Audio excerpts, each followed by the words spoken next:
ఏంటి అట్లా కూర్చున్నావు? తీసుకుపమ్మనా? వర్షం వస్తుంది కదా, ఎట్లా పోతావు చెప్పు. అంటే అన్నయ్య లేచిన తర్వాత తీసుకుపోతాలే, పడుకుందురా. దోతలు పోదా మరి రా రా. బయట చూడు ఎంత వర్షం వస్తుందో. ఈ వర్షంకి ఎట్లా పోతావు నానా? కాదు అలగొద్దు నాని, వర్షం వస్తుంది చూడు బయట. ఎట్లా వస్తావు, ఎట్లా పోతావు చెప్పు. ఏంది అలిగినవి ఎందుకు? మొహమాట ఎందుకు పెట్టినావు? అన్నయ్యని పిలుచుకురా పో. అన్నయ్య నైట్ డ్యూటీ చేసి పడుకున్నాడు కదా నాన్న. 10కి లేస్తాడు కదా, అప్పుడు వెళ్దూలే. నాకేమో కాలు నొప్పి, తీసుకుపోదామంటే. పోయి పడుకోపో, కొద్దిసేపు పడుకోపో. పో పాలు తాగి పడుకోపో. ఎటు పాలు తాగి బజ్జో నాన్న.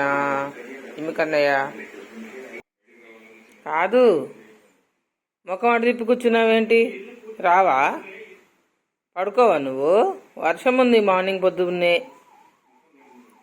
అన్నయ్య లేచిన తర్వాత తీసుకెళ్తా అని చెప్పా కదా, పడుకో కదా. నీ ఇష్టంరా బాబు, చెప్తే వినవు. జిమ్మి బాబు మరి తెచ్చుకోపో, పోదాం. వాకింగ్ అంటే చాలరా నీకు, మస్తు అర్థమవుతుంది. బయటికి పోయే పరిస్థితి లేదు, పోయి పడుకోపో. నాన్న పడుకో, పైకి పడుకో, కుర్చీలో పడుకో. ఎందుకంటే బయట ఫుల్ వర్షం ఉంది. వర్షం దగ్గర పోదాంలే. బెడ్రూమ్లో పోతావా?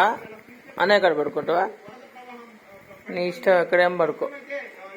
పడుకోరా బాబు అంటే కూర్చొని చూస్తున్నాం వీడు. పడుకుంటున్నావా?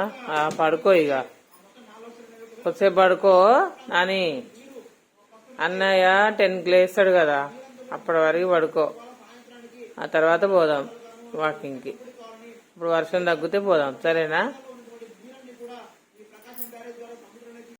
వాడు చూడు ఎంత వయ్యారంగా వాళ్ళ అన్నయ్యతో వాకింగ్ పోయి వస్తుండు. ఫుల్ హ్యాపీయా ఇక వాకింగ్ పోయి వచ్చావుగా. జిమ్మి బాబు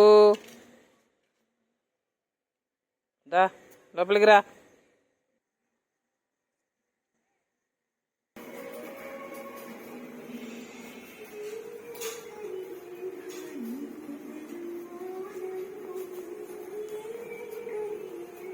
ఏం రా వంకలు చూసుకుంటూ పోతున్నావు? పాలు తాగుదురా రా.